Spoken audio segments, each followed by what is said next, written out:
everybody. It's a Wednesday. That means only one thing. It's time now for Supernatural News and Parashare. I'm your host, Tim Dennis. With that, we do need a co-hostess today. So I reach across the Midwest to that state that's a mitten. And I know that down here is somewhere down here is our co-hostess today. That would be the one, the only, the co-hostess with the mostest, the Pearl of the Midwest. There we go. I'm not the prostitute. No. The best in the business, ladies and gentlemen. Miss Mallie Fox. Hi, Mallie. How you doing? I'm good. How are you? Doing very well. No, we're not putting you up on the throne and putting you for sale. That's for sure, my friend. We won't do that. In the time that you and I have been talking off air, the temperature has come up a whole 3 degrees. It's all of 2 degrees in Minneapolis. Ooh, having a heat wave. Oh, I've got my warmest hoodie on right now. By the way, this is from the John Fetterman line. If you're watching on video. I started the trend. I'm not a follower. So, yeah, I've got the hoodie and shorts on today. So there you go. There will always be someone wearing shorts, though, no matter what the temperature is. Oh, yeah. When you're just lollygagging around the house, you don't, Yeah, but I see people like at the store and stuff. It'll be, 10 degrees outside, snowing, and you've got a guy wearing a sweatshirt and shorts in the grocery store or shoveling a sidewalk. That's a Midwest thing, though, isn't it? I think so, because I've got a guy down the street that does that. Yeah, I think so, yeah. We're hardy here in the Midwest, that's why. Although Fetterman's from Pennsylvania, isn't he? I think he's from Pennsylvania. Oh, I have no idea. I think we're just hardy in the North. It's just, what? We're only going out for a short time. And if you get good enough blood flow to the legs, you can wear shorts. So True. Yeah. True. So why not? I think. Not sure. Got a big show today, Mal. We've got, of course, our regular eyes in the skies news with our UFOs. Although we do have a rock legend in the news. A rock legend that I've been trying for quite a while to get on this show. I've sent multiple emails. Hopefully he's listening. Why are you laughing? Well, because I throw that out with everything I have, hoping he's listening. It's just my own personal whim that he's listening, and hopefully he'll step forward and we'll book a date. Heck, it happened with Steve I, right? If you put the intention out there. True. Very true. Maybe they'll step forward and we can get them on the show, right? Mm-hmm. I mean, it's been a dream for years to get this person on the show, but we have a news story about him today. We'll let you know who that is in just a moment. AI, of course, we do have some AI news today. AI is sometimes just plain funny. We've got a plain funny story about AI today. It is a little sensitive and not safe for work, so we'll let you know when that's coming up, but it's quite funny. Radio has always been very close to my heart, Mallie. In fact, I'm still on the radio up at KNSI, but there is a new movie about the life of radio host Art Bell that may be in the works. We'll tell you about that today. Okay. Yeah, so we've got a little Art Bell news today. We'll tell you about that. Believe it or not, Isaac Newton may have predicted when the world would end. Oh. We'll tell you about that. And it may not be with all the planes falling out of the sky, just saying. Yeah. Yeah, that's a little bit scary. And we've got an interesting story about a cancer breakthrough as scientists discover a switch that reverses the disease. Oh, I found this unusual. It's not necessarily paranormal or supernatural, but it may fall under conspiracy. So we may have the answer, but will that answer get to you? There's an interesting question. And we have a little bit of a palate cleanser today as the question comes up, Mallie. Spit or swallow? Yeah. But it isn't what you think. Okay. It isn't what you think. We'll get to that, my friend, at the end of the show. So, and it comes from a listener. Okay. I mean, not to you, but I mean, it comes from a listener. The article does. So We'll put it that way. But first, AARO published new analysis of the famous Go Fast U.S. Navy UFO video. The controversial footage, which has been widely circulated for years, shows an object moving over the ocean, believed to have been captured on camera by a U.S. Navy FA-18F Super Hornet, say that 10 times fast, off the coast of Florida in 2015. The clip gained considerable traction after it appeared online 3 years later and was officially published by the Department of Defense in 2020. It was one of several clips to have sparked a renewed interest in the UFO phenomenon in recent years and also helped to influence the holding of official congressional hearings on the subject. Now, a new report compiled by the All-Domain Anomaly Resolution Office, or AARO, has offered up a fresh analysis of the video while playing down claims that it shows anything mysterious. AARO determined that the object was likely traveling at 13,000 feet as opposed to near the ocean's surface and was moving with the wind at speeds of anywhere from 5 miles per hour to 92 miles an hour. That's quite a stretch, between those two speeds. This is in stark contrast to earlier claims about the object performing extreme feats of maneuverability. AARO assesses with high confidence that the object did not move at anomalous speeds, the report states. The object's apparent high speed is attributable to motion parallax, which is an optical effect that induces an observer to perceive that a stationary or slow-moving object is moving much faster than its actual speed when viewed from a moving frame of reference.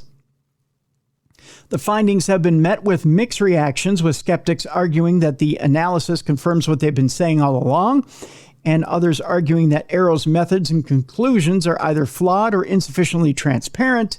It certainly doesn't seem as though the report will settle the matter for anyone. I tell you what, we'll post this in the description of this program so you can take a look at the Go Fast video yourself, and you can decide if it's motion parallax or if it's truly what it says it is.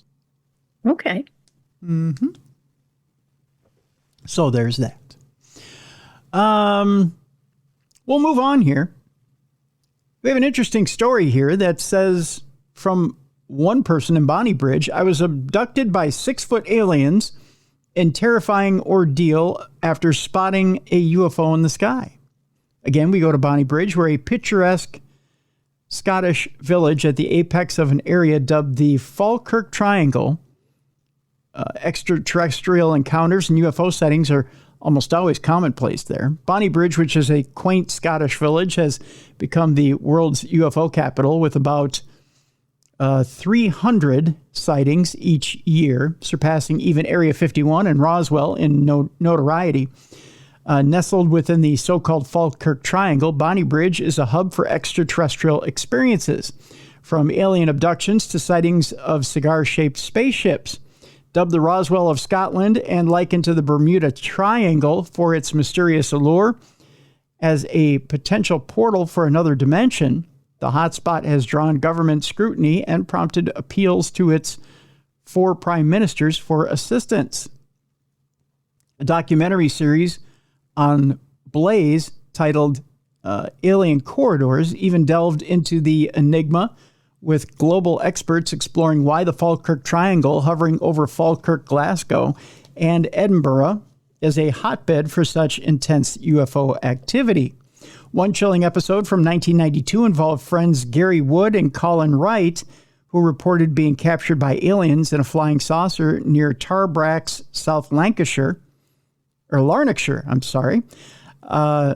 while delivering a satellite TV system. At around 10 p.m., they encountered a black object in the sky, devoid of lights, round at the bottom, segmented into 3 parts, and measuring 30 feet wide. The friends were left stunned after blacking out for what they estimate was 10 to 15 seconds. When they regained consciousness, their car had completely spun around in an opposite direction. Checking the time, they had lost a whole hour. Secret Government X-Files contained a 2-page report on what had become known as the A70 incident, sent to the Ministry of Defense's UFO desk in 1996, 4 years after the encounter. Headlined Unexplained Aerial Sightings, it is based on evidence provided by Gary, then a 33-year-old ambulance technician from Edinburgh. Speaking previously to the Mirror about the bizarre episode, UFO expert Malcolm Robinson says days after the incident, both men found scars on their bodies that weren't there before. Their wives refused to believe them. Their colleagues at work refused to believe them. After looking up paranormal experiences in the local library, the friends found Malcolm, who suggested they had hypnosis with astonishing results. Speaking in 1996, Gary recalled, "I saw 3 creatures coming toward my car. I felt intense pain like an electric shock. Then I was in some room. I saw these things like wee men moving about, doing something to me. I could only see up. Then this 6-foot creature approached. It was white and gray in color, with a large head and dark eyes, with a long, slender neck, very slim shoulders and waist. There were either ribs or folds of skin on its body. The arms were like ours, but there were 4 very long fingers." The Falkirk Triangle has reported a high number of UFO sightings since the early 1990s, with witnesses describing everything from strange lights to fast-moving objects and even triangular craft hovering in the skies. Local explanations for these phenomena vary. Some suggest that the area's large number of military bases could mean that they are test flights or secret military craft. Others claim that Scotland's topography, including hills and lochs, might contribute to the atmospheric effects that create optical illusions. Whatever the cause, the Falkirk Triangle remains a key alien corridor in the UK. So, Mallie, Falkirk Triangle, are you a believer? I think, well, listen, if a place had a reputation for aliens and abductions, I don't think I'd be moving there. No? And if I already lived there, I'd be moving away. We're not increasing our odds. Yeah, very true. It's intriguing. I'll give it that. I don't know. Sometimes, due to economic factors, you can't really just pick up and move. But I'll tell you this much. If I were in an area like that where you're being besieged by creatures like that, I mean, it'd be tough to handle, I would think. Yeah. I felt bad for them, though, that their spouses didn't believe them, their coworkers didn't believe them. Mm-hmm. Yeah, that'd be tough. I mean, it'd be tough to be the only one, the only one espousing this stuff and nobody, backing you. It'd be a tough existence, that's for sure. We have another story here about a mystery surrounding a disc-shaped object spotted on Google Earth. A peculiar white circular object or structure has left eagle-eyed Google Earth sleuths scratching their head. The mysterious object, which was spotted in New Mexico, is situated around 34 miles from I believe it is the Cevaletta National Refuge in the state's remote and mountainous Sierra Ladrones region. Resembling a white disc partially obscured by ground vegetation, it sits at an altitude of 7,400 feet. You can find it yourself on Google Maps at the coordinates of 34 degrees, 21.6 north, 107 degrees, 5 degrees west. I think I read that right. If not, you're going to find something completely different. Yeah. Just saying. Watch they uncover like a murder happening at that time. Either that. Someone's disposing the body. Either that or Santa Claus on vacation mooning you. Yeah. One or the other. That's true too. When images of the discovery were shared online, social media users quickly began speculating as to precisely what this particular or peculiar feature could actually be. Some suggested that it could be a crashed UFO, while others thought it might be a hatch to some secretive underground complex. Others, meanwhile, tried to turn back the clock by looking at imagery from the past to see how long it had been there. In 1975, for instance, there appeared to be a black box-like structure at the site, while the white disc-shaped structure we see now in the present, or was present rather, in 2003, so it definitely didn't crash there recently. One of the most plausible explanations is that it is some form of tank for catching rainwater. There's also a chance that it could be some sort of science station for recording data. As things stand, however, its exact purpose remains unclear. So I'll try and blow this up here for you, Mallie, so you can get an idea of what this is that they're looking at. This is the hatch or the rainwater collection thing or UFO or whatever it is they're looking at on the floor of this destination. Okay.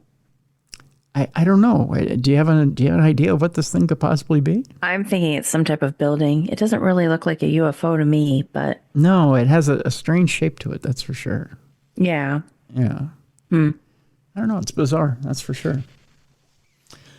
To me, it kind of looks like the Slave One ship that Boba Fett used to drive. Wouldn't it be funny if it is a building and they designed it to look like that, though, from an aerial view? It's probably an old model that George Lucas lost out in the New Mexican desert. Yeah. It turns out it's a Star Wars model.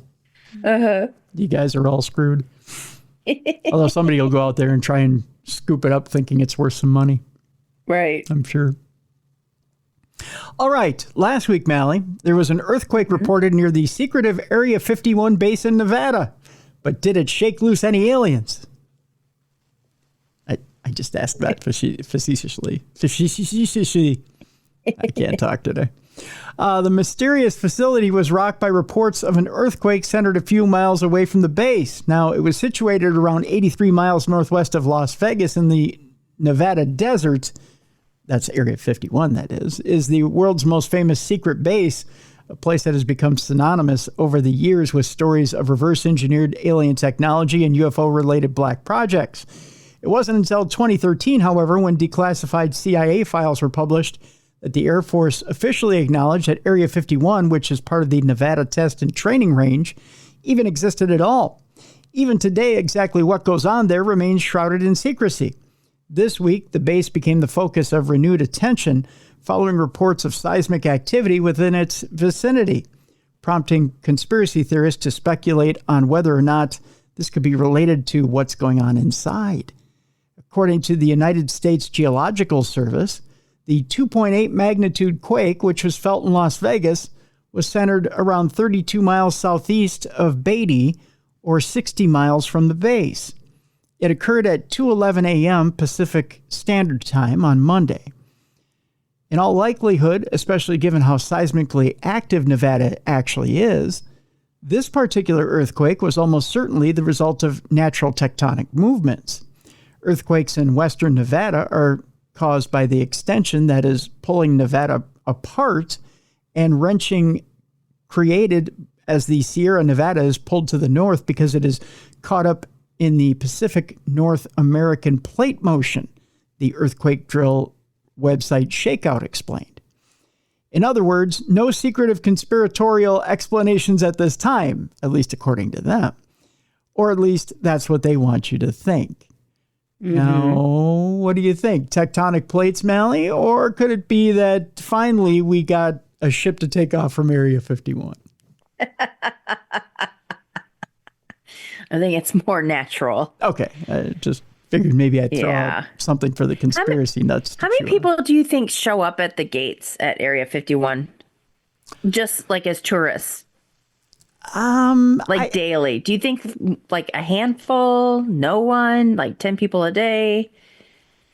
I don't think 10 people a day. I think you might get maybe 10 people a week that just kind of come up and take a look. Although I think they probably have like little helicopter flyovers to chase people off, Right. Or maybe a truck that drives by and tells people they can't be there. There's signs posted everywhere. Right. That tell you, keep out and penalty of or whatever. They make it known that you can't be there. And they do little things, they'll run people out just to scare you away. And if they don't make it clear, they will make it clear that you're not to be there. There was, what was that, a couple of years ago now, where people were going to storm Area 51? And they knocked that back pretty successfully. I think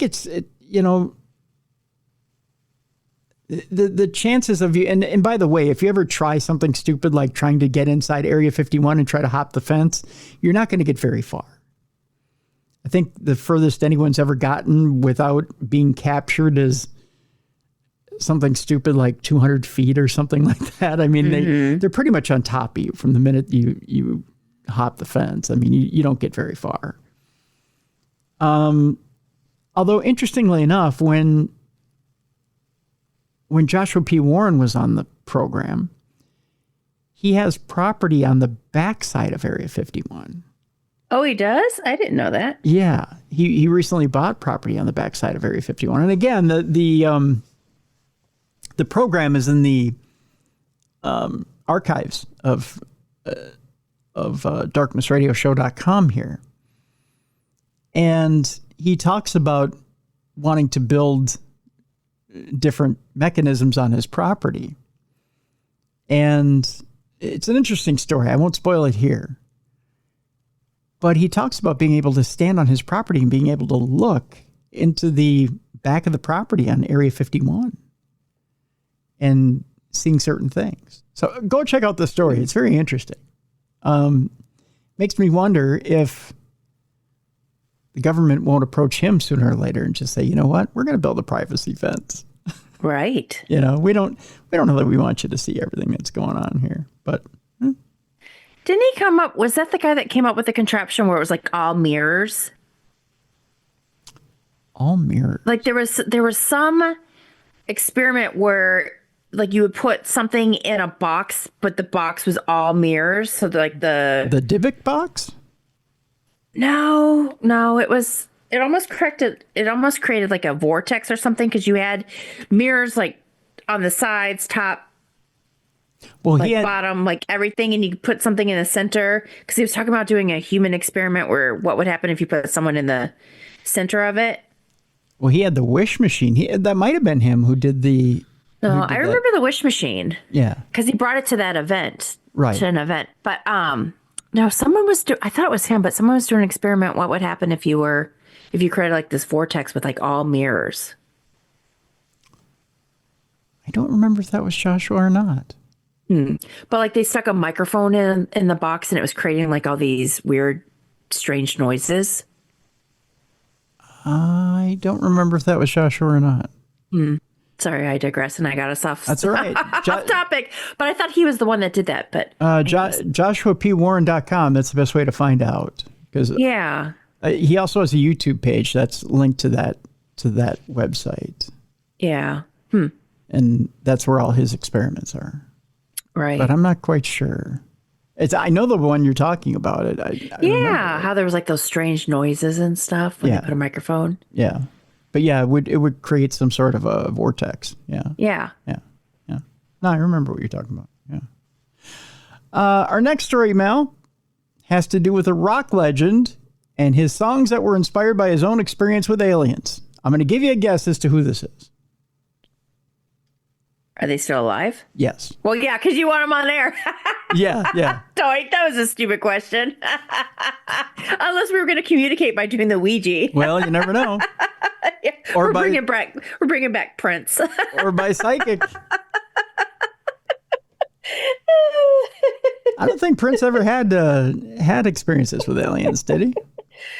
Probably not. No, I don't think he believed in them. Well, wasn't he a Jehovah's Witness? Yes.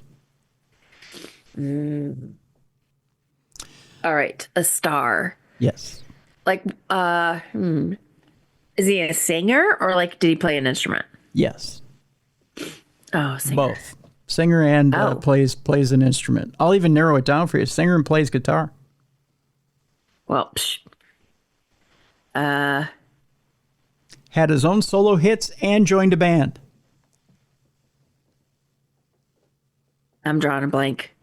Okay, well, I'll just tell you. Back in the 1960s, Sammy Hagar had an experience that would go on to have a profound effect on his life and career.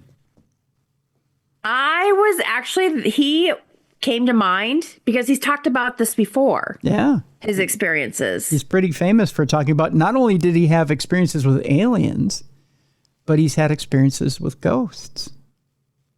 I remember that. And he owns some bar down in Mexico, doesn't he? Yeah, Cabo Wabo. Yeah. It's where he has his birthday bash every year. Yep. There seems to be an unusual connection between music legends of the 60s and 70s and the UFO phenomenon, with artists such as David Bowie becoming synonymous with the idea of alien visitation. Another example is Sammy Hagar, a rock legend who based some of his music on a close encounter that he had experienced one night at his home in California's San Bernardino foothills in the 60s. He maintained that he had been lying in bed when he felt like someone had been tapping into his brain.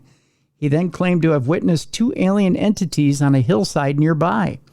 They were playing a numerical code, but it wasn't from our numerical system, he told Classic Rock back in 2013.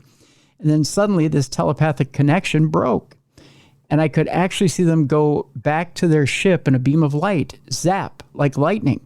For a second, there was an infinity of white. I couldn't move. And then it was over. It scared me nearly to death. It was an experience that I couldn't understand. The experience went on to influence much of his musical career. My ego was telling me these aliens have programmed you to be a rock star, he said. So I used it as a tool to write songs about outer space in the future. Songs like Crack in the World and Silver Lights, which is about the second coming of Christ. Jesus is coming in a spaceship, he went to say. Or Jesus coming back in a spaceship is what he went on to say. Hagar even gained interest in space and science and began reading books on Albert Einstein. He said, I went on a quest and I'm still on it. So there you go. Jesus coming back in a spaceship. Sounds like a title of a new album. It could be. It could be a Chickenfoot album. It could be a Sammy Hagar album. You never know.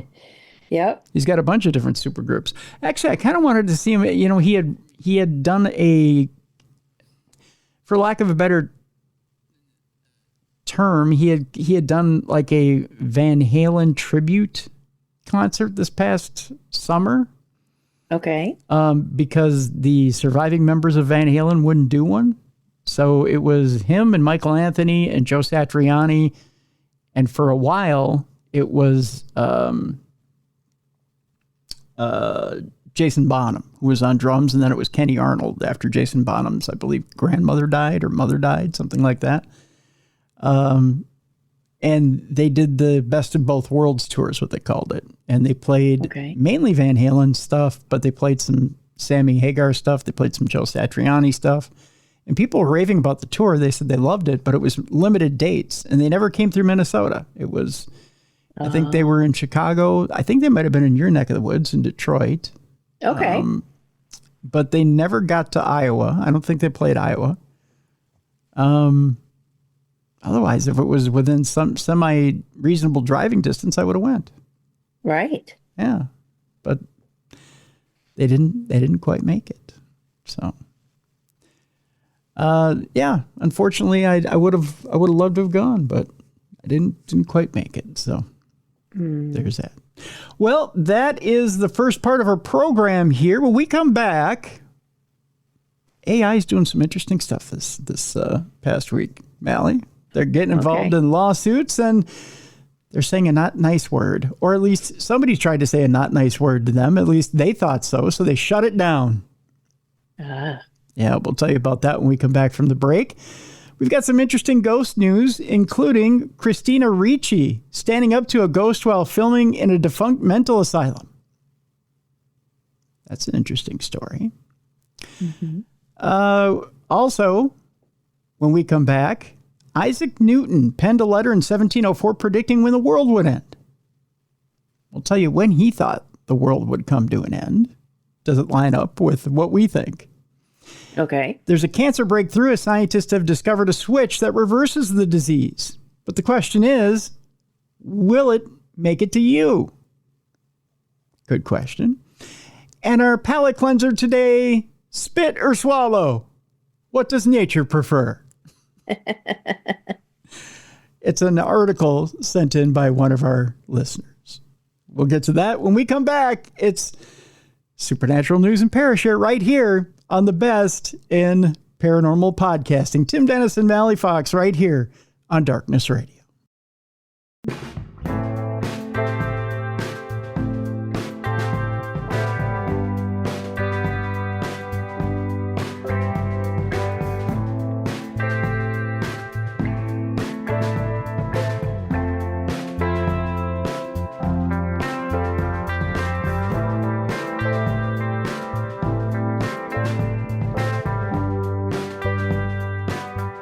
Welcome back to the best in paranormal podcasting. This is Darkness Radio. I'm your host, Tim Dennis. Right over there, our co-host, Mallie Fox. Mallie, it is unreasonably cold outside. Mm-hmm. That's the only way to put it. I'm surprised they canceled school today. Do you remember back in the day when we had to go to school and it was, 10 below out? Yeah. Yeah, they didn't cancel. It was rare that we got a snow day. Right. Yeah, if it was snowing out, they'd send us to school. If it was cold out, they'd send us to school. Right. If we were being overrun by buffalo, they would send us to school. Hey, we were excited if we got the 2-hour delay. Right. Sitting there watching TV, watching the news, waiting for our school to be scrolled up the name. That's right. They never let us. They never let us skip school. It was rare. Now you get a stray wind that comes in, and they announce a 2-hour delay, or yep. Yeah, or bus drivers get tired and need a nap, and they get the day off. I mean, it's a soft society these days. Yes. Yeah. Yes. They canceled school because it got too cold today. That's why Minnesota has a bunch of tunnels, so that you can't cancel school. Right. Or work. Right. That's why we have the Skyway system. Uh-huh. So that you can go to work. You don't have to walk outside. Yep. We've just gotten soft. That's all there is to it. We've gotten soft as a society. Mm-hmm. SAWFT, soft. Soft. That's right. But you know what? It seems that no matter where you go, people in this world, they just can't stay happy. No, I said you just can't stay happy. See, AI, they just don't know the meaning of the word. They just, whenever they hear happy, they have to show up. I guess that means it's time now for AI news, Mal, and that means only one thing. Actually, they're kind of funny stories today. Okay. This one coming from one of our listeners. Lawyers in a Walmart lawsuit admit that AI hallucinated case citations. In other words, don't prep your law briefs with AI. It's probably not going to be accurate. Lawyers representing plaintiffs in a lawsuit against Walmart over alleged injuries from a defective hoverboard toy said on Monday that they inadvertently included made-up cases generated by artificial intelligence in a court filing. Ooh. That's not good. A federal judge in Wyoming on Thursday had asked plaintiffs' attorneys to explain why they should not be sanctioned after lawyers for Walmart and co-defendant Jetson Electric Bikes. That's what the Jetsons ended up doing after the series was over. Told the court that they could not find 9 cases that the plaintiff had cited in a court document and suggested AI played a role. The case involving lawyers from national plaintiffs law firm Morgan & Morgan, they advertise on WWE. Do they? Yeah. It's pretty funny. Is the latest in which AI-generated case citations have proven prone to error, testing lawyers and judges' abilities to sort legitimate legal research from fiction. The plaintiffs' lawyers, Rudwin Ayala and T. Michael Morgan from Morgan & Morgan, and Tally Goody from 3-lawyer Goody Law Group withdrew the filing that contained the 9 cases on Friday. In their filing on Monday to U.S. District Judge Kelly Rankin, they said the cases cited were not legitimate and that an internal AI platform hallucinated the cases. That's in quotes, hallucinated. Uh-huh. I didn't know AI hallucinated, but I guess they do. This matter comes with great embarrassment and has prompted discussion and action regarding the training, implementation, and future use of artificial intelligence within our firm, the lawyer said, of the filing submitted by Morgan. The 3 lawyers did not immediately respond to requests for comment. A lawyer representing Walmart and Jetson declined to comment. Walmart also declined to comment. A whole lot of not commenting here, Mallie. Right. All the way around. Judges across the country have weighed and in some cases imposed sanctions on lawyers for including AI-generated citations in court documents, with some judges and courts having issued orders governing how attorneys can use AI tools, use of the technology is generally permitted, groups including the American Bar Association have said lawyers must consider, must consider, I don't think much, but must consider, this must be written by AI as well, must consider their ethical obligations to verify information in court submissions. So, yeah, be careful with the AI before you put it in your court submissions, just saying. Meanwhile, if you're a Gmail user, you might want to be really, really careful, especially this week. There's a red alert warning out there for Gmail users as experts say it could be devastating. The new AI-powered email scam that's out there is fooling even the most eagle-eyed email or Gmail users, with crooks using a range of tactics to try and steal your personal data and gain full access into your accounts. Gmail users are being warned about a new scam doing the rounds.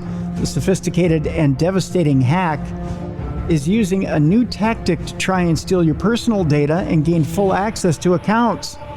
AI is being used to dupe unsuspecting email holders, and it's alarmingly easy to see why they're falling prey to this. The FBI originally flagged this emerging threat back in May, with warnings about an uptick in artificial intelligence scams triggered by alarming instances where individuals suffered financial and identity theft at the hands of cyberfelons. Special Agent in Charge Robert Tripp warned at the time, attackers are leveraging AI to craft highly convincing voice and video messages and emails to enable fraud schemes against individuals and businesses alike. These sophisticated tactics can result in devastating financial losses, reputational damage, and compromise sensitive data. And the situation has only escalated since, with even more people becoming targets. Now, cybersecurity team Malwarebytes is stepping up with fresh advice, outlining red flags and protection strategies for users. Here's how the cons unfold. Victims first receive calls alleging that their Gmail accounts are under attack. Soon after, they're hit with a fraudulent but convincingly real email, seemingly dispatched from Google itself. Malwarebytes has sounded the alarm on a new scam targeting Gmail users, warning that the aim is to trick individuals into handing over their recovery codes. The goal is to convince the target to provide the criminals with the user's Gmail recovery code, claiming it's needed to restore the account, according to Malwarebytes. Victims of the scam risk not only losing access to their Gmail, but potentially falling prey to identity theft. Sam Mitrovic, who is a Microsoft solutions consultant who experienced an attempt firsthand and blogged about it, received a notification from a Gmail account recovery, which was quickly followed by a seemingly legitimate call about suspicious activity on his account. He sensed something was amiss and disconnected the call.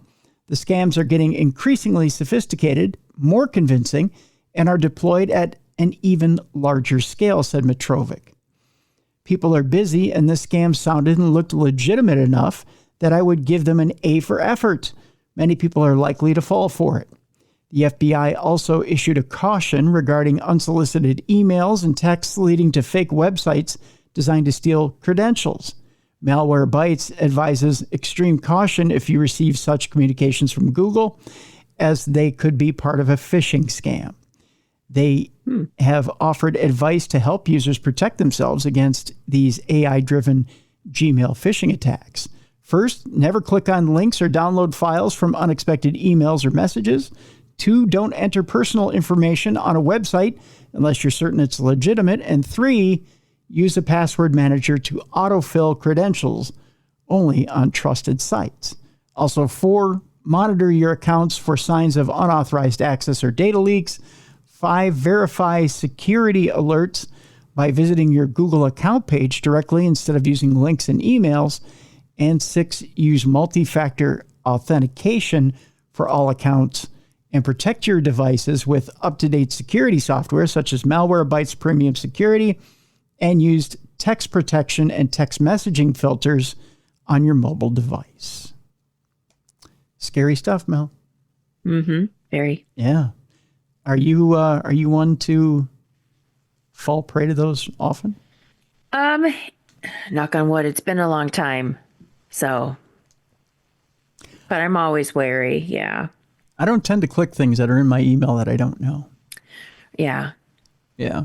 I don't. Or even the phone calls that you receive where they're asking for stuff and you're like, Yeah. So, because I always get that with like investments and things like that. And I'm like, you know what? I will just contact them myself. Yeah. Rather than give you my personal information when you called me. I like to answer the phone in different voices. Just to mess with whoever's calling me. Right. It can be people I know too. Just to mess with people who are calling me. Just saying. That makes me happy. That's my own little joy in life. Yeah. Much less scammers. That's like giving the phone to a toddler. Here you go. Yeah, have fun. Have at it. Yeah. This is where you work on your improv skills, little Billy. I know you're only 3. But, have fun with it. Roll with it. Pretend you're me. Right? Have a good time. Do it on my dime. I don't care. Yep. We got time. All right. And our final story today, as far as AI goes, I have to be careful with my language here, Mallie. Okay. I have to enunciate. I'm going to make Roy Finden over at Brown very proud. Because every syllable will be recognizable from here on out. Okay. And you will know why in just a second. A disabled woman made her AI voice clone say knickers. Ooh, okay. And then she got banned appropriately. Gotcha. Because, see, the AI didn't quite pick up what it was she was trying to say. Uh-huh. Right.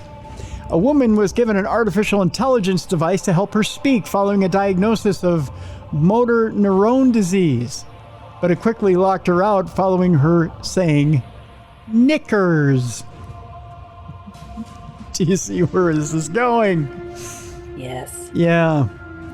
A woman who was granted the use of AI to communicate following losing her voice, but was banned shortly after for supposedly crude language. No, AI, no! Why do you go to the worst common denominator? She was talking about pants, pantaloons, knickers. Joyce Esser, who lives in the UK, shared her experience of getting her voice back through AI, but added it had plenty of limitations, which led her to get banned by the production company. She was diagnosed with motor neuron disease, a progressive neurological disease that damages the nerve cells that control muscle. Joyce can move her limbs but struggles to speak and swallow. She has a high-tech AI tool built by 11 Labs, which has been fed recordings of their old voices to recreate them. Today, Joyce can speak in her old voice by typing sentences into devices, selecting letters by hand, or eye gaze, rather. Not glaze, but gaze. My eyes are glazing over looking at this, believing that this thing couldn't say knickers. Mm-hmm. Joyce added that it was an extremely emotional moment when she regained her voice, which was quickly brought down by the company's language restrictions. Oh, God. Following the incident, Joyce decided not to use her device that often. But when she did, she was sent an official warning. Joyce was waiting for her husband, Paul, to get ready when her device read out, "Come on, honey, get your ass in gear." She then added, "I'd better get my knickers on, too," according to Technology Review. The next day, I got a warning from 11 Labs that I was using inappropriate language and not to do it again, Joyce admitted. She was not sure what had been flagged, as she believed it to be normal British banter. Right? Mm-hmm. Okay. Joyce assumed the warning would amount to nothing, but she was banned the next day from using her device. I just got my voice back, and now they'd taken it from me. And only 2 days after I'd done a presentation to my local MND group, telling them how amazing 11 Labs were. Jeez. Yeah.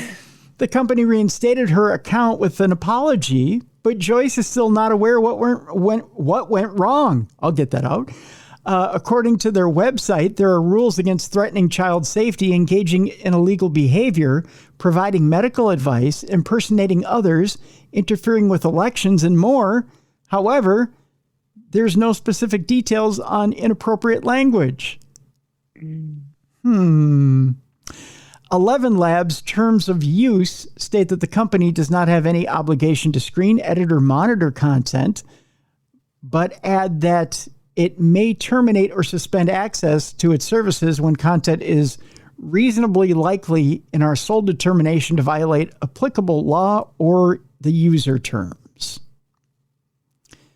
So be careful that you enunciate through an 11 Labs device. Pantaloons. Just say pantaloons. Right. Or undies. Or undies. Or, I don't know. Right. Yeah. Don't say Knickers. Just saying. Poor lady. She had her voice cut off. Just saying. AI, you're evil. Yep. If that doesn't prove it, nothing will now. All right, let's move on. I know that you know, and I know that we know that they know that we know, Mallie, that we're huge fans of Art Bell. Yes. Yes. Well, it turns out. I used to love those call-in stories. Oh, I did too. Not only that, but I used to love the games that Art would play.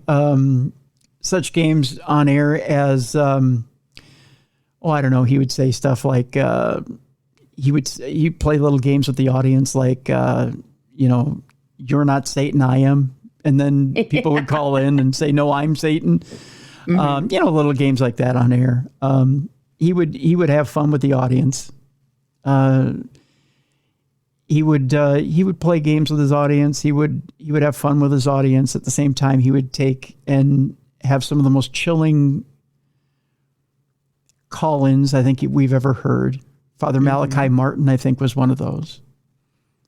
Talking about real exorcisms. I think those were some of the nights I never slept. Yes. The recording from hell, I think, was another one where they dropped the recorder down to the hole, the hole from hell. Yeah, that was disturbing. Yeah. There were some memorable shows there on Coast to Coast AM with Art Bell. Now there's a new movie about the life of radio host Art Bell that may be in the works. The late legendary host of the Coast to Coast AM radio show could soon be the subject of a new biopic. According to reports, several big names, including Amazon and Warner Brothers, have been bidding on a pitch for a new biopic about the life of Art Bell, with Paul Giamatti set to star as the man himself. Oh, big name. Interesting choice.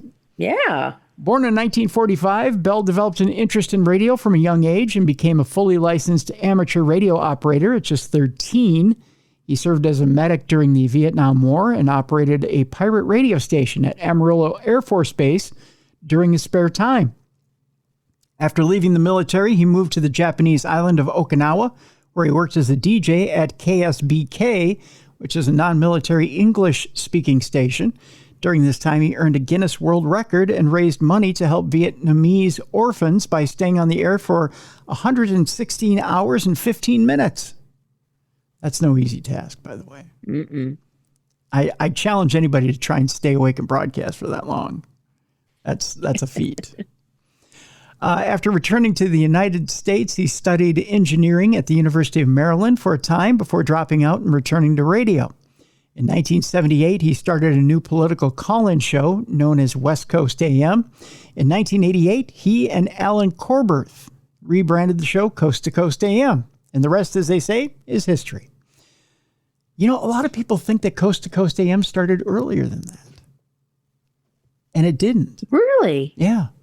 There's a lot of people that swear it was started in the mid-'70s. No. No? Yeah. No. The show itself focused on numerous alternative topics, including the paranormal, UFOs, conspiracy theories, psychic readings, cryptozoology, and many more. Over the years, Bell talked to numerous controversial guests, including alleged Area 51 worker Bob Lazar, conspiracy theorist David Icke, and UFO abductee Stan Romanek. no doubt his remarkable career and life would make for a fascinating movie. A biopic would also serve as a fitting tribute to Bell, who sadly died back in 2018. It's been almost 7 years already. It doesn't seem like it's been that long, to be honest. I know, right? Think of it this way. I brought this up at dinner the other night with friends. Uh-huh. Next year, it'll be 10 years since Princess died. Wow. Yeah. That doesn't seem like it's been that long either. No, this year it'll be 9 years since Princess died. So the time moves quickly, Mallie. Yeah, sometimes too quickly. Yeah, it does. So, but I would look forward to an Art Bell biopic. I would, especially with Paul Giamatti as the lead. I think it would be excellent. Yeah. I really would look forward to that. That's for sure. Let's do a little ghosty news, shall we? Yes, please. Christina Ricci stood up to a ghost while filming in a defunct mental asylum. Just saying, don't mess with me. I guess that works, sure, if you want. Predictably supernatural horror icon Christina Ricci's not afraid of ghosts. The actress appeared on the latest episode of Kelly Clarkson's talk show to chat all things Yellow Jackets when the subject turned to the supernatural. Ricci is known for her work in the genre, having starred in The Addams Family, Sleepy Hollow, and of course Casper, among other titles. Given that Clarkson asked her, do you believe in the supernatural? You know, I always say about a lot of things that I don't know, so I'm open to it, shares Ricci. You know, just in case, I've had a few things that were either manifestations of my anxiety or were ghosts. It's interesting that she points out that it could be anxiety. Yeah, that's a little bit odd. Yeah, like she's manifesting a poltergeist. Ricci then detailed the time she encountered what could have possibly been a ghost while shooting her 2001 film Prozac Nation in a defunct mental asylum in Vancouver. She said, anytime you shoot there, there's like 5 other productions that shoot there. She said of the production Hotspot, which has also been the backdrop of her hit show Yellow Jackets. She said, back when I was 20, I was doing a movie called Prozac Nation, and I was shooting in this same mental asylum, continued Ricci. I had left something upstairs where we'd been shooting, which was supposed to be a hospital room with beds and all that stuff, and I went up to get it. It was lunch, so nobody was in there. I went up and got the thing, and I was coming down, and there were these stairs, you know, the type of stairs where you go down, and there's a wall here, and then you turn around, and there's another wall. Ricci recalled hearing footsteps, but I was like, was that actually my ears or was that in my brain, she said. As she turned the wall, I saw black shoes coming down, and I just went forward, and I just walked. That's a little creepy. Mm-hmm. The encounter was enough to make the actress less of a skeptic, especially when she found herself in the same setting while filming Yellow Jackets. I believe it enough that now, when we shoot in the asylum, I'm by myself in the hallway or something. I'm just like, don't mess with me. I know you're here. I don't care. You leave me alone. I'm here for work. Ricci's breakout role came as the ultimate spooky goth girl in Wednesday Addams in 1991's Addams Family. She also played a teenage girl who befriends a friendly ghost in 1995's Casper. Other horror flicks include Bless the Child, Cursed, and Monstrous. Up next is the highly anticipated Season 3 premiere of Yellow Jackets, which has already taken place. That started on February 14th. The acclaimed thriller about an all-girls high school soccer team that survives a plane crash deep in the Canadian wilderness. Are you a fan of Yellow Jackets? Do you watch it? I've never watched it. I've seen the preview for it, but I've never sat down to watch. I can't say I've ever seen it either. But one of those that's on my list. Yep. Actually, I'm really I hear good things about it. Yeah, I do too. I hear it's a good show as well. I'm actually really looking forward to the new Daredevil Born Again on Disney. Uh-huh. That's I don't know. I'm a superhero guy. I can't help it. I have been since I was a kid. So that's one of those things. So, I have another story here, another ghost story. Has the mystery of South Carolina's Somerville ghost been solved? For decades, an eerie phenomenon has endured along the abandoned railroad tracks of a small town. Tales of a ghostly presence in the town of Somerville, South Carolina date back to the 1950s, when a man who had been either working or traveling on the railroad was hit by a train and killed.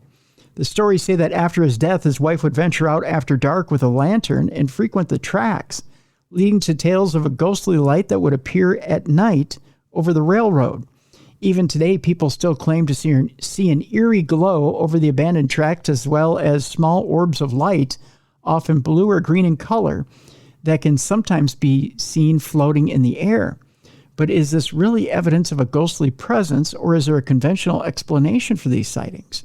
Dr. Sue Huff, who is a geophysicist at the Earthquake Hazards Program, believes that this long-running phenomenon may have a natural explanation, and it is all to do with what lies beneath the ground. Back in 2023, she and a colleague discovered evidence that there was a fault line situated directly beneath the tracks, and that there is also records of earthquakes occurring within the general area. She now believes that the ghostly orbs could be down to a rare and poorly understood optical phenomenon known as earthquake lights. That's interesting. Yeah. These can sometimes appear at the site of earthquakes and could be mistaken for paranormal activity. It turns out that they're all over the place. Lights have been reported in Wilmington and elsewhere in the Carolinas, said Dr. Huff. Maybe those ghosts are illuminating shallow, active faults. They're impossible to study because you can't catch them in the act, but there are plausible theories that might explain them. That's something new. You know, when we talk about orbs, you talk about dust or bugs or even moisture, right? Uh-huh. But earthquake lights, that's a brand new one. Yeah, I've never heard that one before. Yeah, interesting. Interesting story. That's one to file away, that's for sure. All right, Mallie, I pulled this one from yesterday from Dumb Crime, Stupid Criminals because it kind of happens in your neck of the woods. So I figured you want to hear about it. Okay. It's a bizarre story of the macabre and a bit of a crime. Although I don't think they've charged this guy yet, but it's a bizarre, creepy, psychological deal. A northern Michigan man tried to get into a morgue by using a trooper's business card. Okay? Yeah. Here's the story. A northern Michigan man is facing abuse charges after the death of his wife, but officials are seeking a charge for a crime they say took place after the fact, trying to impersonate a trooper to gain access to the morgue. Here's the story. In June of 2024, Michigan State Police troopers were called to a report of two people squatting at a cabin they did not own in Otsego County, according to a Michigan State Police police news release on X, formerly known as Twitter. Police determined that a couple, a 74-year-old man and a 68-year-old woman, were homeless and living at the cabin without permission. As troopers interviewed the wife, they realized that she had extensive bruising and had difficulty breathing, according to police. She was taken to a local hospital and then transferred to one in Traverse City due to the severity of her injuries.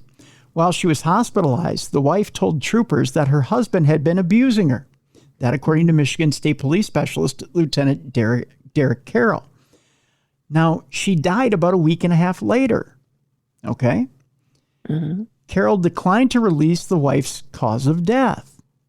It was after her death that the husband reportedly tried to get into the morgue in Traverse City. Now, you may ask yourself why. Was he trying to cover something up?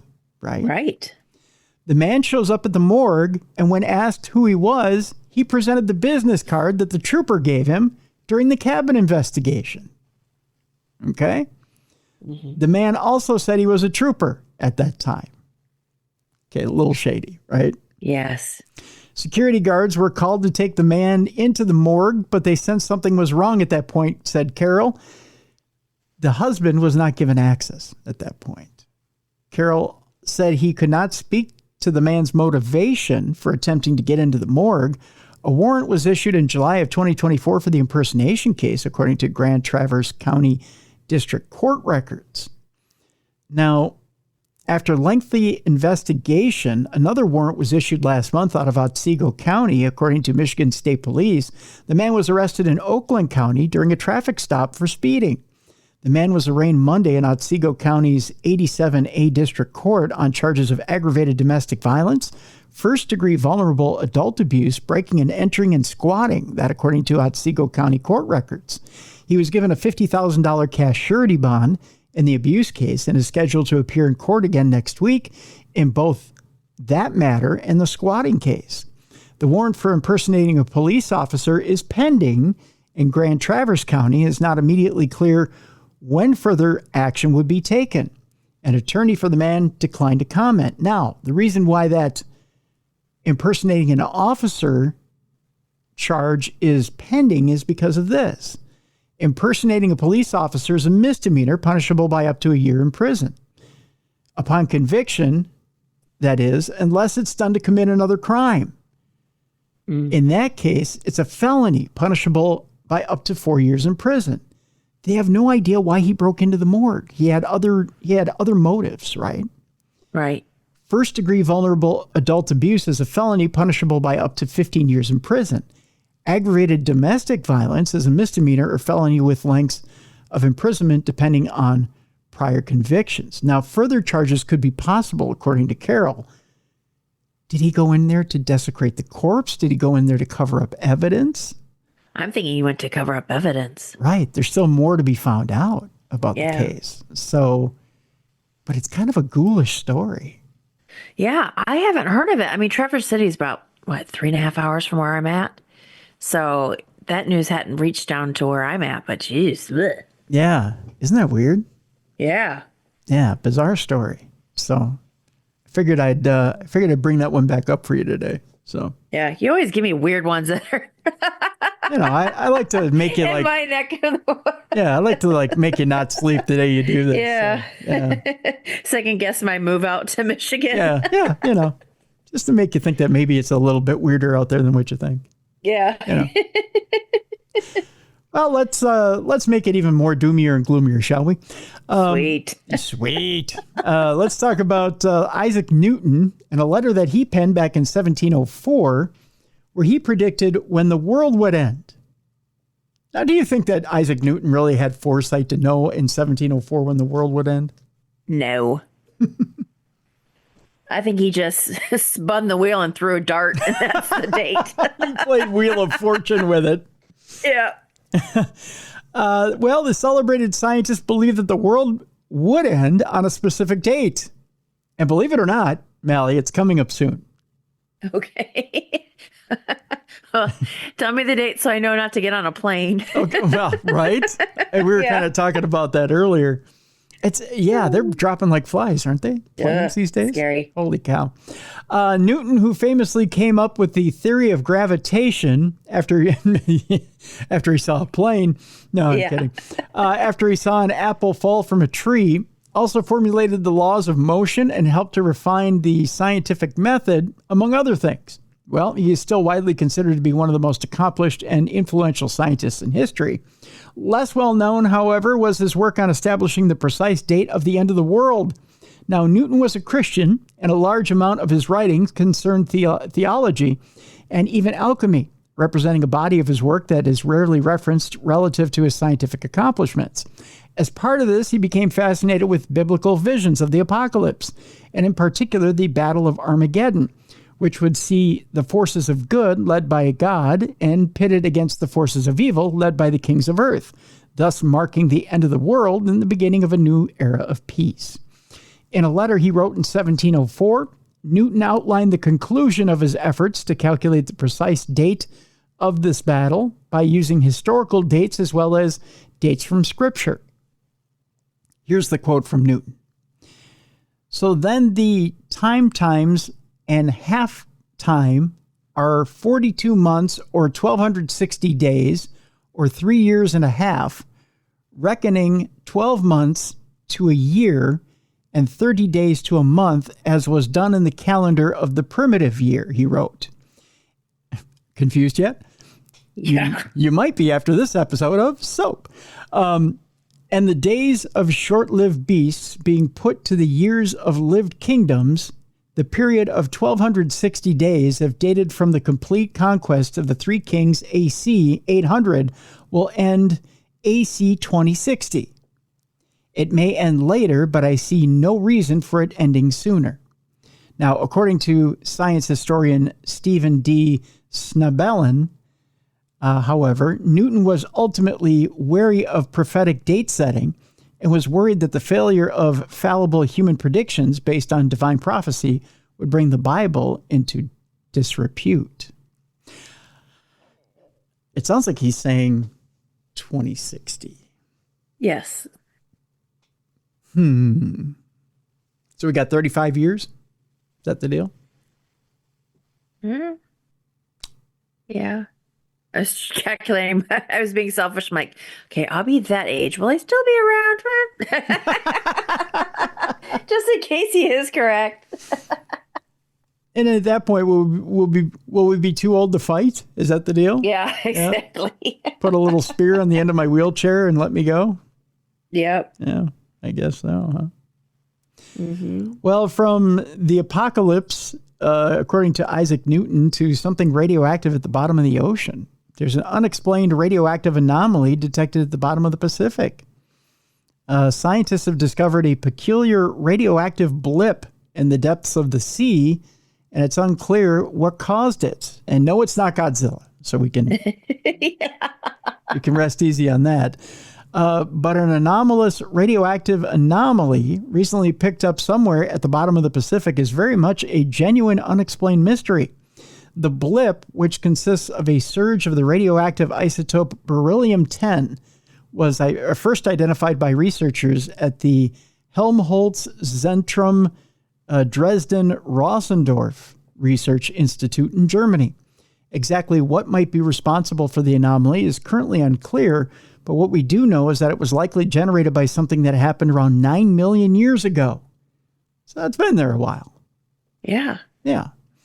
Beryllium-10 typically arrives on Earth from space, so perhaps at around that time there was a sudden surge of such deposits due to a nearby supernova explosion, for instance. Another possibility is that there could have been a major shift in ocean currents at around that time. This could have caused beryllium-10 to be unevenly distributed across the Earth for a period of time, said study leader and physicist Dr. Dominic Cole. As a result, beryllium-10 could have been particularly concentrated in the Pacific Ocean. As things stand, however, the precise explanation for this perplexing anomaly remains elusive. Only new measurements can indicate whether the beryllium anomaly was caused by changes in ocean currents or has astrophysical reasons, Dr. Cole said. That is why we plan to analyze more samples in the future and hope that other research groups will do the same. So it's been out there for 9 million years, Mal. Mm-hmm. Do you think it poses any threat to humanity? I don't think so. But when you start talking, I had the vision of the Pacific Rim movie. Oh, yeah. With the big old robots. Yeah. I don't know. What do you think? Well, if it's not Godzilla, now I have worry about Pacific Rim robots. Now, what if it rises out of the ocean and comes for us? Yeah. How do we Thank goodness we're in the Midwest. Right? Yeah. We'll live. Yeah. Well, maybe it rises up in 2059. Yeah. Maybe that's the end of the world. You just tied two stories together. Mm-hmm. You did. I see what you did. Well, I guess I did then, yeah. Our next story has to do with, I don't know, are you a gardener? Do you do a lot of gardening? I'm getting better at it. Are you? Yeah. Where do you get your seeds from? Do you get them locally or do you send away for them? Locally. Locally? Okay, good. Does this have to do with spit and swallow? No. Oh. Wow, you tied that together. Holy cow. I was like, why is he asking me where? No, we're not there yet. I would tell you. Okay. I would tell you when we get there. I mean, no. We're still two stories away from that. Okay. Yeah. Wow, you just took seed and spit and swallow and put them together. Look at you. Automatically assuming. No. There's some mystery seed packets from China that are being delivered to Texas residents. And it's got them all up in arms. That's a little odd. That is odd, isn't it? More odd stories here. Packets of seeds sent from China have been turning up in the mailboxes of people who didn't order them. If you got weird seeds from China, what would you do with them? I probably would not open. I would probably just throw away. Yeah, probably same here. According to reports, multiple residents across the state of Texas have recently received an unexpected delivery of seed packets sent from an unknown address in China. The phenomena echoes a very similar spate of unsolicited seed deliveries reported in 2020, though in that case, the packages had been sent to local distributors rather than directly to mailboxes. The Texas Department of Agriculture has since been analyzing the seed packets to see if they contain seeds for plants that are invasive or potentially dangerous to the local area. Officials have so far recovered around 20 of these seed packets and have determined that at least some of them are water lilies, an aggressive plant that can quickly cover the surface of entire lakes. The question is, who's sending these packets and for what purpose? These are being shipped straight from China to the consumer, said Texas Agriculture Commissioner Sid Miller. We think they've been ordered from Temu. Oh.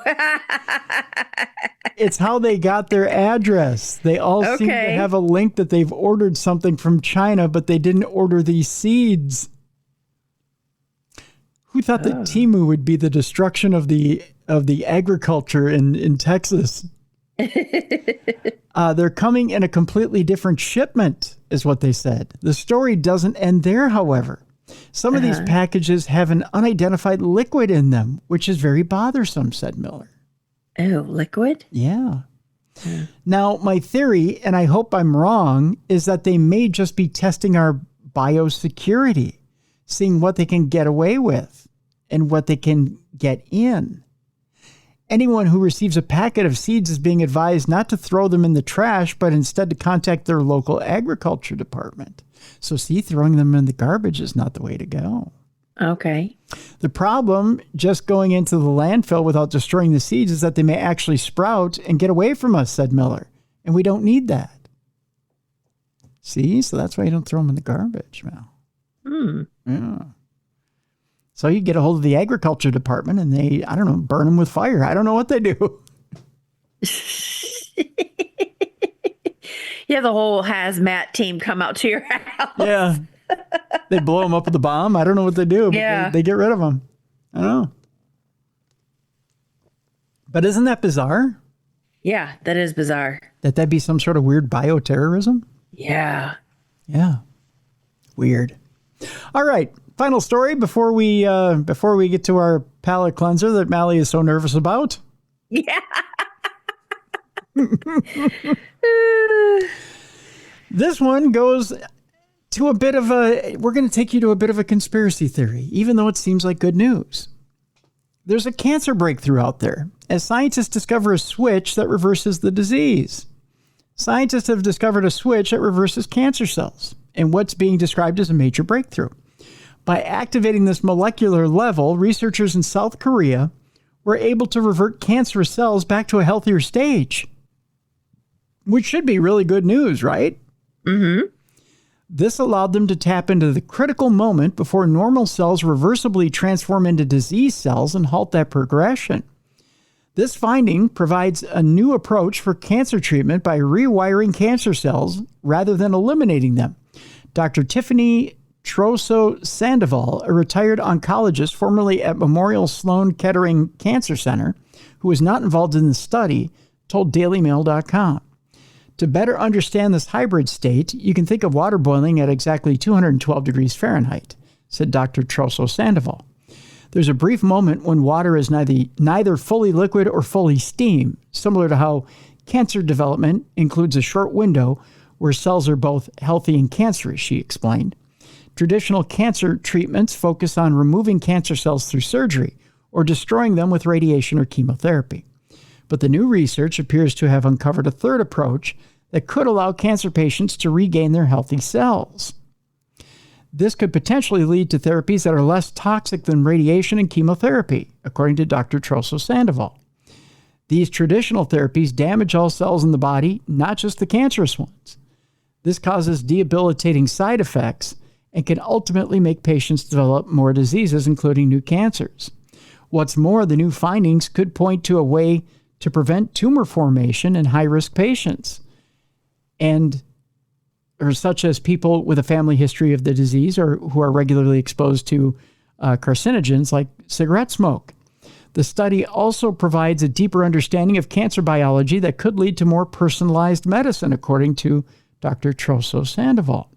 Co-author of the new research, Kwang-Hyun Cho, a professor of biology at the Korea Advanced Institute of Science and Technology, said this study has revealed in detail at the genetic network level what changes occur within cells behind the process of cancer development, which has been considered a mystery until now.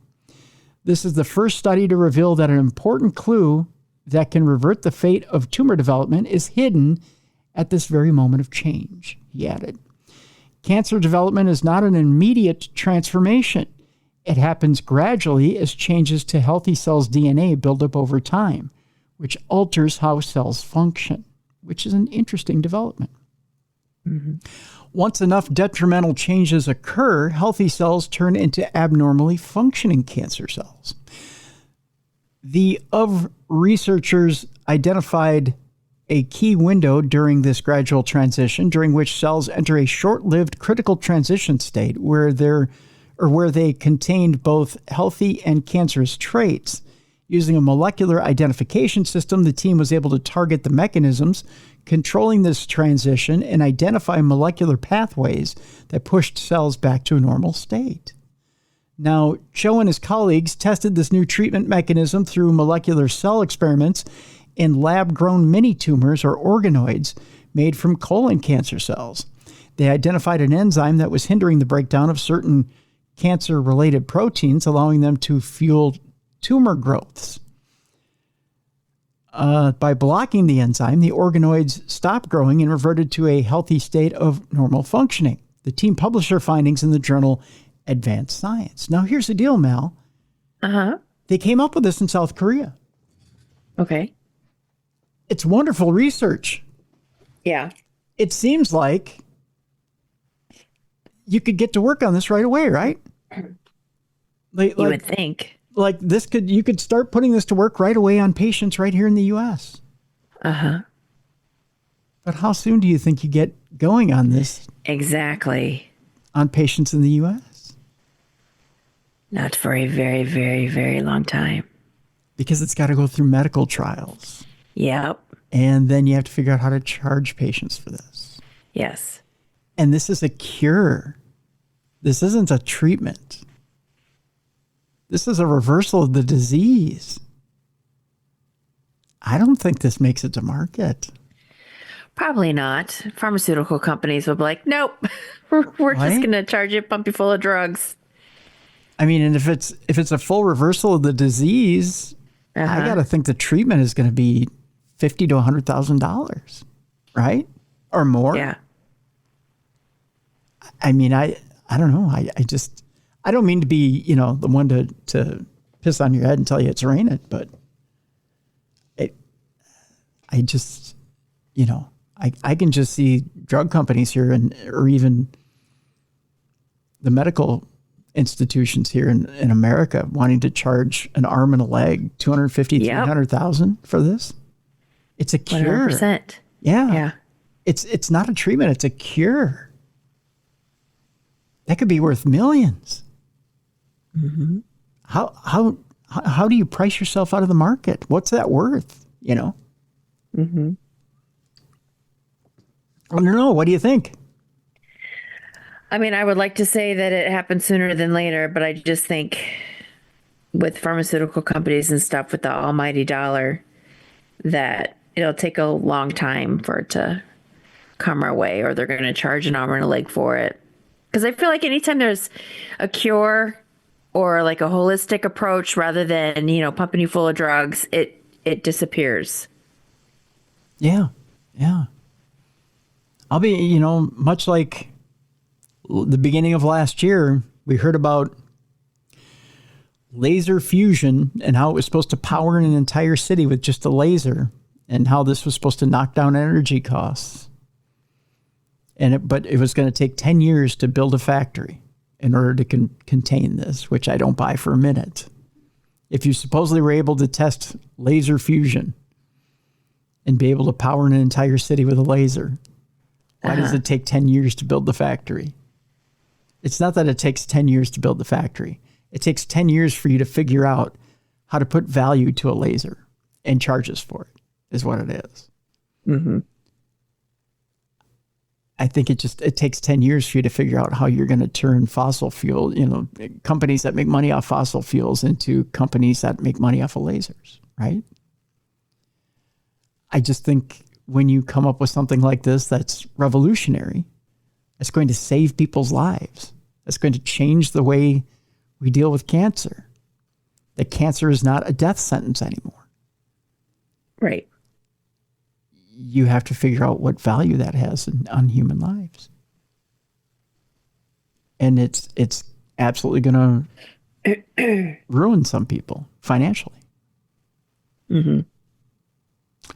I don't know. It's just, it's a blessing in one breath and it's a curse in the other, right? Mm-hmm. I don't know. I hate to look at it that way. I want to be optimistic, but I read that story and I celebrated in one breath and then I was sunk in another.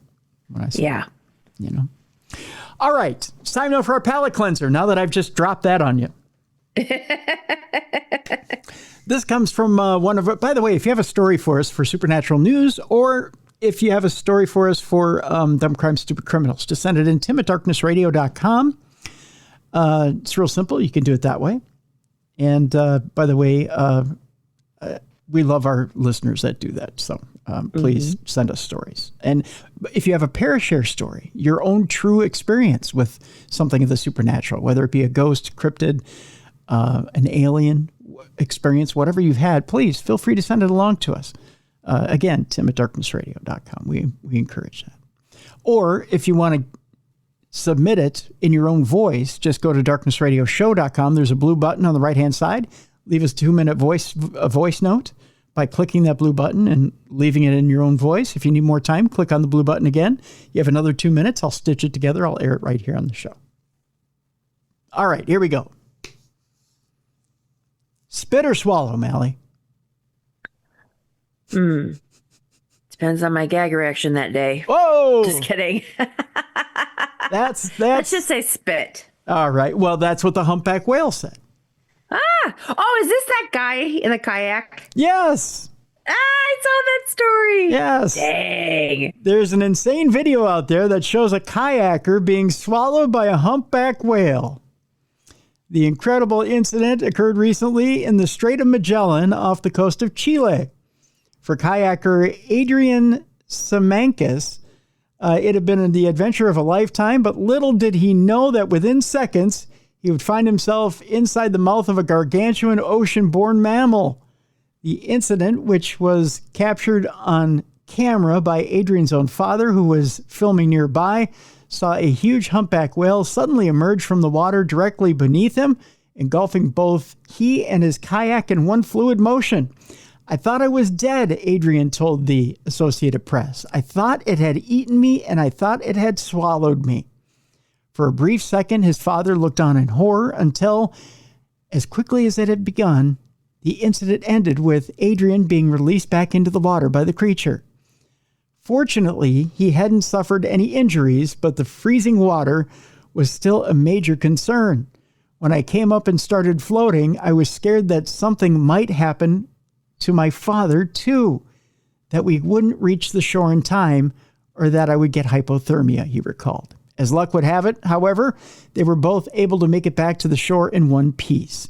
There's video of this, which I will post in the description of this program, so you can watch that whale spit. Could you imagine if his dad wasn't recording him? No one would believe that story. Right. Right. Because it's so bizarre. No one would. They'd be like, yeah, right, whatever. That's right. That's right. Everybody would be like, yeah, whatever. You got spit out by a whale. Sure. Right. But no, it really did happen. We have video for you so that you can watch it in the description of this program. So That's what we'll leave you with today. So, see, Mallie, it wasn't as bad as you thought. No, it wasn't. See, that's what she said. I mean, I don't know.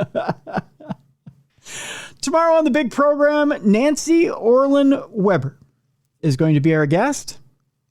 We'll be talking about everything from the life of a psychic detective, talking with nature, conversations with pets and wildlife, to being a soul detective, solving the inner mystery of you, a transformative guide. There's lots of stuff that we're going to talk with Nancy Orlin Weber about tomorrow on the big show.